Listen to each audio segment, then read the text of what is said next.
കൂട്ടുകാർക്ക് നല്ലൊരു ദിവസം ആശംസിച്ചുകൊണ്ട് നമുക്ക് നേരെ കിരണിന്റെയും കല്യാണിയുടെയും ഇന്നത്തെ നല്ലൊരു വിശേഷം കേട്ടാലോ. ആദ്യമായി കാണുന്നവരാണെങ്കിൽ ചാനൽ ഇഷ്ടപ്പെട്ട ഒന്ന് സബ്സ്ക്രൈബ് ചെയ്യാൻ മറക്കരുതേ. അതോടൊപ്പം തന്നെ കണ്ടുകൊണ്ടിരിക്കുന്ന എല്ലാവരുടെ സപ്പോർട്ടിലേക്കും തുടർന്ന് പ്രതീക്ഷിച്ചുകൊണ്ട് നമുക്ക് നേരെ നമ്മുടെ വിശേഷത്തിലേക്ക് അങ്ങോട്ട് പോയാലോ. അങ്ങനെ ഇന്നത്തെ വിശേഷത്തിൽ കിരണും കല്യാണിയും കൂടെ പ്രകാശന്റെ കല്യാണത്തിനുമായിട്ട് റെഡിയായിട്ട് അങ്ങോട്ട് വരുവാണ്. അപ്പത്തേനും ബൈജു പറഞ്ഞു, ആഹാ കൊള്ളാലോ, 10:30 മുഹൂർത്തം, അതെന്താ നിങ്ങൾ ഇത്ര നേരത്തെ? ഇത് കേട്ടതും കിരൺ പറഞ്ഞു, അതെ ഹരിയേട്ടൻ വരുന്നുണ്ട്, അപ്പൊ ഹരിയേട്ടനെ കൂടെ കൂട്ടിക്കൊണ്ട് വേണം പോവാന് എന്ന് പറയണം. ഓ അങ്ങനെ. പിന്നീട് കല്യാണിന്റെ നേർക്ക് നോക്കിയിട്ട് ബൈജു പറഞ്ഞു, ആഹാ കൊള്ളാലോ, അച്ഛന്റെ കല്യാണത്തിന് പോവായിരിക്കും മോളല്ലേന്ന് ചോദിക്കാം. ദേ ബൈജു, ഒരു കാര്യം ഞാൻ പറഞ്ഞേക്കാം, അച്ഛനൊന്നും പറഞ്ഞ് വെറുതെ പറയണ്ടെന്ന് പറയണം. എനിക്ക് അങ്ങനെ പറയുന്നതന്നെ ദേഷ്യം എന്ന് പറയണം. ദേ അച്ഛനെന്നൊക്കെ എപ്പോഴും പുറകെ പിടിച്ചോണ്ട് നിൽക്കുന്ന ഒരുത്തനുണ്ട് അവിടെ, ആ വിക്രം, അവന്റെ അച്ഛനാ, അല്ലാതെ എന്റെ അച്ഛനൊന്നും അല്ലെന്ന് പറയണം. ഇത് കേട്ട് ഞാൻ ബൈജു പറഞ്ഞു, ആരുടെ അച്ഛനാണെങ്കിലും കുഴപ്പമില്ല, എന്താണെങ്കിലും ഇന്ന് ആ കാഴ്ച കാണാനായിട്ടല്ല രണ്ടുപേരും കൂടെ പോണേന്ന് വെക്കാം. അതെ, തകർന്ന് തരിപ്പണമായി നിൽക്കുന്ന ആ പ്രകാശനെ കാണാൻ വേണ്ടിട്ടാ ഞങ്ങൾ ഇന്ന് അങ്ങോട്ട് പോകുന്നേ. അയാളുടെ സ്വപ്നത്തിൽ പോലും പ്രതീക്ഷിക്കാത്ത കാര്യങ്ങളല്ലേ ഇന്ന് അവിടെ നടക്കാൻ പോകുന്നു പറയണം. ഇത് കേട്ടൻ ബൈജു പറഞ്ഞു, പോയിട്ട് വരാം, രണ്ടുപേരും കൂടെ ആ കാഴ്ച കണ്ട് ആസ്വദിച്ചിട്ട് വരാൻ പറയണം. അങ്ങനെ കിരണും കല്യാണിയും കൂടെ അവിടെ നിന്ന് ഇറങ്ങുക. ആ സമയം ദീപയോട് ബൈജു പറഞ്ഞു, കുറച്ചു നേരം കഴിഞ്ഞ് കഴിയുമ്പോൾ എനിക്ക് പോണം അവന്റെ ആ പ്രകാശന്റെ വീട്ടുമുറ്റത്തേക്ക്. എന്തിനാന്നറിയോ, കുറെ പടക്കമൊക്കെ മേടിച്ചുകൊണ്ടാണ് പോകാനായിട്ട്. കല്യാണം മുടങ്ങി ഇങ്ങനെ തകർന്നടിഞ്ഞു നിൽക്കുന്ന പ്രകാശന്റെ വീട്ടുമുറ്റത്തിട്ട് കുറച്ച് പടക്കം പൊട്ടിക്കണം, ഇതെന്റെ ഒരു ആഗ്രഹമാണെന്ന് പറയണം. ഇത് കേട്ട് കഴിഞ്ഞപ്പോഴത്തേനും ദീപ ചിരിക്കും അവിടെ വന്നിട്ട്. പിന്നീട് രജിസ്റ്റർ ഓഫീസിലേക്ക് പ്രകാശനും ഭാനുമതി മുത്തശ്ശിയും വിക്രമും കൂടെ വന്നിറങ്ങണം. ഭയങ്കര സന്തോഷത്തിലാണ് പ്രകാശന്. നിലത്തൊന്നും അല്ല നിൽക്കുന്നത്. അങ്ങനെ വന്നിറങ്ങിയപ്പം ഭാനുമതി മുത്തശ്ശിയും കൂടെ ഇറങ്ങിക്കഴിഞ്ഞപ്പോൾ പ്രകാശൻ പറഞ്ഞു, അമ്മേ ഈ മാലയൊക്കെ നേരെ ഇട്, എല്ലാവരും കാണട്ടെ എന്ന് പറയണം. അങ്ങനെ അവർ വന്ന് ഇറങ്ങിയ ഉടനെ അടുത്ത വണ്ടിക്ക് ബാലണ്ണനും രാജപ്പണ്ണനും റഹീമും അവരെല്ലാവരും കൂടെ അങ്ങോട്ട് വരുവാണ്. അങ്ങനെ അവരും കൂടെ അങ്ങോട്ട് വന്ന് ഇറങ്ങിയിരുന്നു.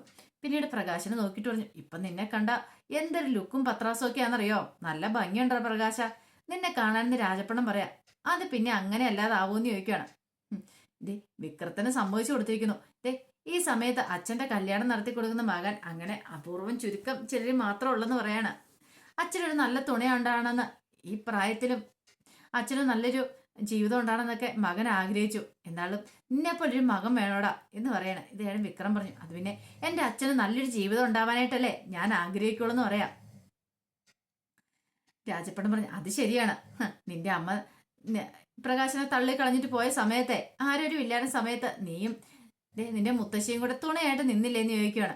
അത് മാത്രമല്ല, അവര് ഒരുത്തന്റെ കൂടെ പോയ സമയത്ത് നീ എന്താളും അവരെ കൂടെ നിർത്തിയില്ലോ, തള്ളിക്കളയുവല്ലേ ചെയ്തേ, അതുകൊണ്ട് എന്തുകൊണ്ടാണ് നല്ലതാന്നൊക്കെ പറഞ്ഞിട്ട് വിക്രത്തിനെ അങ്ങോട്ട് പുകഴ്ത്തുകയാണ്. വിക്രം പറഞ്ഞു, അവര് ചെയ്ത കാര്യങ്ങളൊന്നും ചെറുതൊന്നുമല്ല, അതെനിക്ക് പുറത്ത് പറയാൻ പോലും മടിയാന്ന് പറയണം. അപ്പോഴേക്കും ബാലണ്ണം പറഞ്ഞു, എന്തൊക്കെയാ ഇത് പറയുന്നേ, കല്യാണത്തിനായിട്ട് വന്നതല്ലേ, ഇതേ ഒന്നുമല്ലെങ്കിലും വിക്രത്തിന്റെ അമ്മയല്ലേ, അവരിങ്ങനെ കുറ്റം പറയാൻ പാടുണ്ടോ എന്ന് ചോദിക്കാം. പ്രകാശം പറഞ്ഞു, അതെ ബാലണ്ണനൊന്നും അറിയത്തില്ലാത്തോണ്ടാ അവളുടെ സ്വഭാവം എന്താന്ന്.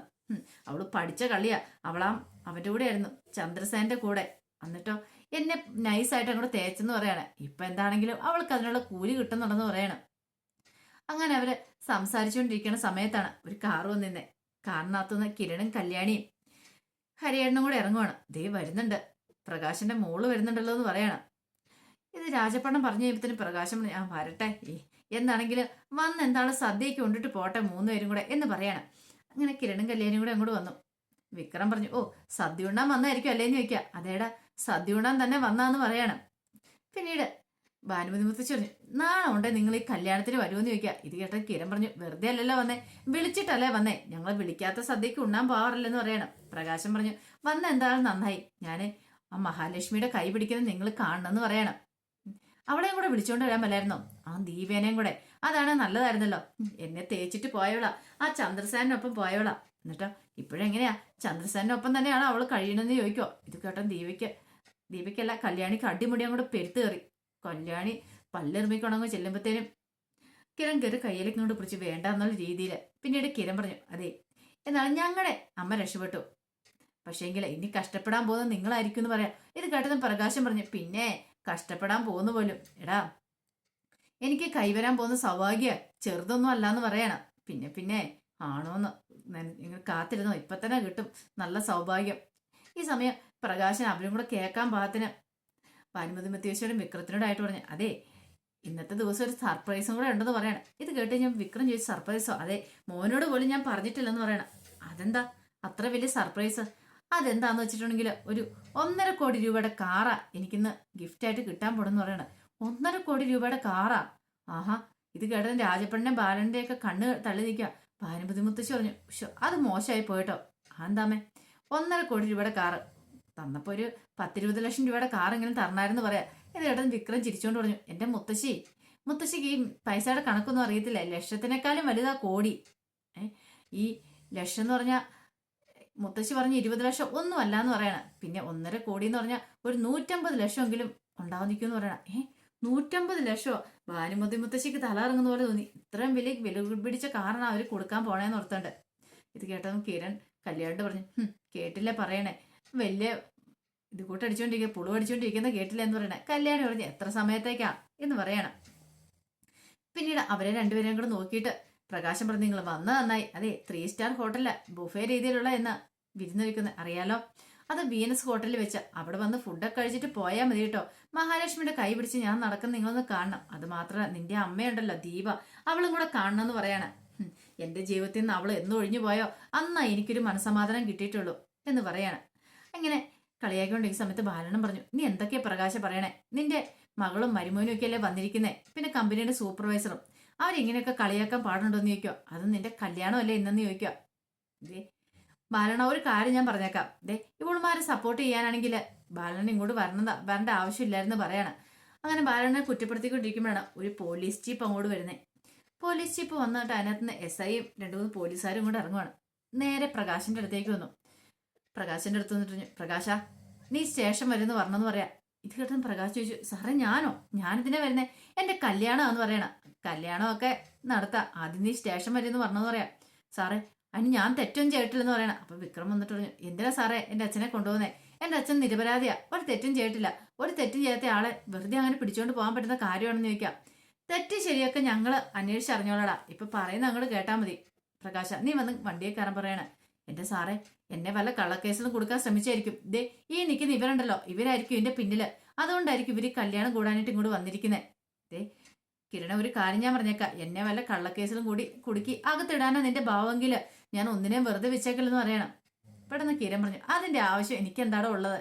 തന്നെ കള്ളക്കേസ് കുടുക്കി അകത്തിടാനായിട്ട് അത്രയും വലിയ നല്ല കാര്യമൊന്നും ഞാൻ ചെയ്യത്തില്ല എന്ന് പറയണം. അത് ചെയ്യാനായിട്ട് വേറെ ആൾക്കാർ കാണുമെന്ന് പറയണം. ഇത് കേട്ട് കഴിഞ്ഞപ്പോ പ്രകാശം പറഞ്ഞു, എന്റെ സാറേ ഇത് വേറെ ആരോ മനഃപൂർവ്വം ചതിക്കാണ്ട് ചെയ്തിരിക്കുന്ന. ഇവരും കൂടെ കൂടിക്കൊണ്ടാ. ഒരു കാരണവശാലും എന്നെ പോലീസ് സ്റ്റേഷനിലേക്ക് കൊണ്ടുപോകരുത്. 10:30 എന്റെ മുഹൂർത്തം, ഇനി അധികം സമയമില്ലെന്ന് പറയണം. എടോ മുഹൂർത്തമൊക്കെ ഇനിയും വരും, താൻ ഇങ്ങോട്ട് വരാൻ പറയണം. ഭാനുമതി മുത്തശ്ശി പറഞ്ഞു, എന്താ സാറേ ഇതൊക്കെ? ഒരു തെറ്റും ചെയ്യാത്ത എന്റെ മോനൊരു തെളിവില്ലാതെ കൂട്ടിക്കൊണ്ട് പോവാണെന്ന് ചോദിക്കാം. തെളിവൊക്കെ ഞങ്ങൾ ഉണ്ടായിക്കണം, നിന്നോട് വന്ന് വണ്ടിയെ കയറാനല്ലേ എന്നും പറഞ്ഞിട്ട് ആ കഴുത്തിന് കുത്തിപ്പിടിച്ചൊരു തള്ളം കൂടെ തള്ളുവാണ്. പ്രകാശന് ഇതിൽ പല ഒരു നാണക്കേടോ അല്ലെങ്കിൽ സങ്കടമോ വേറെ ഇല്ല. അങ്ങനെ പ്രകാശനെ ജീപ്പിലേക്ക് കയറ്റുക. പ്രകാശൻ ദയനീയമായിട്ട് ഭാനുമതി മുത്തശ്ശിനെയൊക്കെ നോക്കുകയാണ്. മുത്തശ്ശിയോട്, സാറേ അവനെ കൊണ്ടുപോകല്ലോ സാറേ എന്നൊക്കെ പറയുന്നുണ്ട്. പോലീസുകാര് വണ്ടി വിട്ടു പോവാണ്. വിക്രത്തോട് ഭാനുമതി മുത്തശ്ശിയോട്, നോക്കിയേ ഇവളുമാര് മനഃപൂർവ്വം കാണിച്ചിരിക്കുന്ന പരിപാടിയാ. നമ്മുടെ പ്രകാശനെ കൊടുക്കാൻ വേണ്ടിട്ട്. എന്റെ മോനെ എത്രയും പെട്ടെന്ന് ചെല്ലണം. നീ ഒരു കാര്യം ചെയ്യുക, കാർത്തിമോളെ വിളിച്ചു പറ. കാർത്തിമോളും മഹാലക്ഷ്മിയും കൂടെ വന്നിട്ടുണ്ട്, എല്ലാ കാര്യങ്ങളും ഓക്കെ ആയിക്കോളും. കണ്ടു, എന്റെ പ്രകാശനെ എത്രയും പെട്ടെന്ന് അവര് പോലീസ് സ്റ്റേഷനിൽ ഇറക്കുകയും ചെയ്യും.